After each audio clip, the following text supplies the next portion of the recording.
নবীজিকে কাউবয় বলেছে? শুনেন ভালো করে, এদের বক্তব্য তো শুনতে হবে। যেমন এক বক্তা বলেছে যে মহিলাকে দেখবে না আল্লাহর নাম নিয়ে, বলছে আহলে হাদিসরা আহলে খবিশ। এদের বক্তব্য তো শুনবেন। ওই যে কাউবয় বলেছে, কে বলেছে জানি না, নাম যেটা বলেছে এটা কিনা কে জানে, আমি জানি না। দাড়ি সাদা রাখা যাবে কি না? দাড়ি মেহেদি দিবেন, মেহেদি দিবেন, এটা সুন্নাহ। মোবাইল খারাপ ছবি থাকলে তা নিয়ে সালাত হবে কি? শরম লজ্জা কিছু নাই, এতটাই বেহায়া। আপনার অন্তরই পচা, শরম টরম করেন আপনারা? যে ব্যক্তি সালাত পড়ে না, সে মারা গেলে তাকে মাটি দেওয়া যাবে কি না? মাটি দিবেন না, ওকে পুঁতবেন। বুঝেন না কথা? ওকে জানাজা করতে করবেন না, করবেন না, আগে শুরু করেন, আগে শুরু করবেন।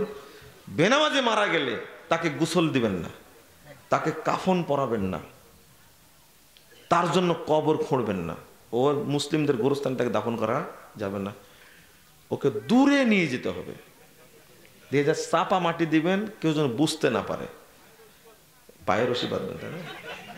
বাঁধেন ভালো করে। কিন্তু আপনার বাপই তো পড়ে না। আরো বড় অপরাধ হলো যে বেনামাজিকে গোসল দিয়ে কাপড় পরায় জানাজার জন্য মসজিদে নিয়ে আসে, আগে ওর বিচার হবে।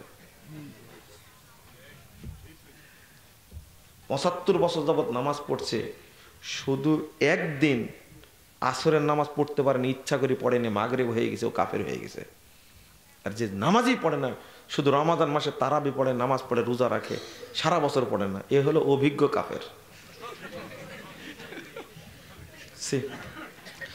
যে যে ঘরে মাছের পুতুল থাকে সালাত হবে কি? হ্যাঁ, শরম টরম কিচ্ছু নাই। এ ঘরে নামাজ হয়, মসজিদের একদিকে আল্লাহ আর একদিকে মোহাম্মদ লেখা যাবে কি না? যাবে না। এই ফতোয়াগুলো এখনো জানতে হবে। জিজ্ঞেস করেন ফিডার খাওয়া যাবে কি না? আহলে হাদিস মানুষ এগুলো প্রশ্ন করেন। যে সালাত আদায় করে না তাদের কোনো কিছু খাওয়া যাবে কি?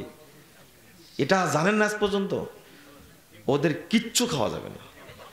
বিধর্মী যদি কিছু জবাই করে তো বিসমিল্লাহ বলে খাবেন, কিন্তু বেনামাজি যদি কিছু জবাই করে, ও যদি আল্লাহু আকবার বলে যদি কোরআন খতম দিয়ে জবাই করে, তো খাওয়া যাবে না।